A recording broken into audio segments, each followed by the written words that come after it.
So mga boss, good morning. So ngayon ituturo ko sa inyo kung paano padamihin ang isang subwal lang. Halimbawa meron ka ng macro propagated, tapos kita mong malaki, gusto mo pang paramihin. Ito sa isang puno, pwede pa itong magbigay ng 3, 6, pwede ring 10.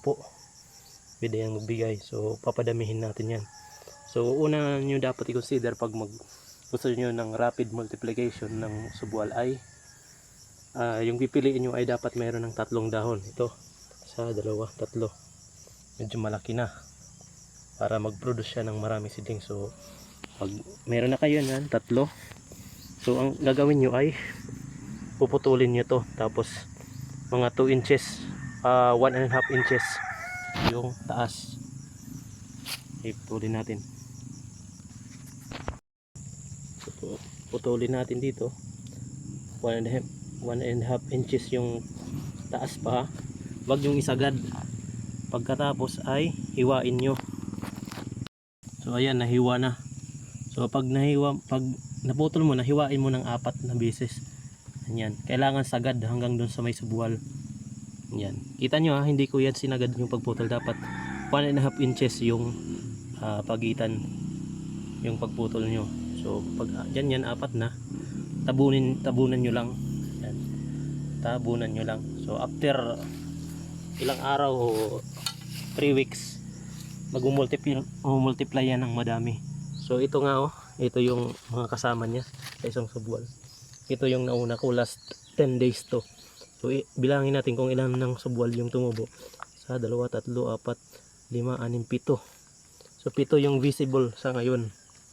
So napakagandang paraan yung pagpaparami ng subwal.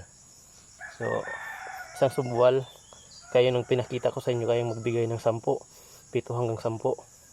Isang subwal pa lang yun na yung minakro natin. So madami talaga ang paraan para mapadami natin yung subwal. So update ko kayo after ilang days yung development ng ating ginawa dito. So tandaan nyo lang dapat yung pipiliin nyo na sucker para sa rapid multiplication ay medyo malaki na, dapat 3 na yung dahon. Tapos i-cross cut, isagad hanggang doon sa may subwal na mismo para mahati natin, para ma-trigger yung pagtubo niya. So update ko kayo after ilang days kung ano yung development. So mga bossing, ito na yung update after ilang araw. So ayan yung cross cut natin. So makita ko 1, 2, 3 lang. Pero marami pa yung tutubo dito sa gilid. So ito naman yung after ilang araw, 2 weeks. Yan ang ganda ng bilangin natin ilan. 1, 2, 3, 4, 5, 6. Pero itong 4 lang siguro muna natin yung ibabaging natin. Ang ganda. Yan. 2 weeks. Hindi, magwa 1 month na pala to. So 2 weeks lang mula nung ito yung cross cut natin. So ito magwa 1 month na to. Ito lang yung disadvantage ng macro propagation ng rapid macro multiplication, kasi medyo matagal. Abutin ka ng halos 3 buwan bago makaparami pa talaga ng subwal. So ito, isa lang ito. Gaya lang to nito. 1, 2, 3, gaya lang to. Natin mga 1.5 pinutol, 1.5 inches, tapos ito na yung naging resulta, yung cross cut natin. Medyo 1, 2, 3, 4, 5, maliit pa yung sa likod. So pwede na, diba?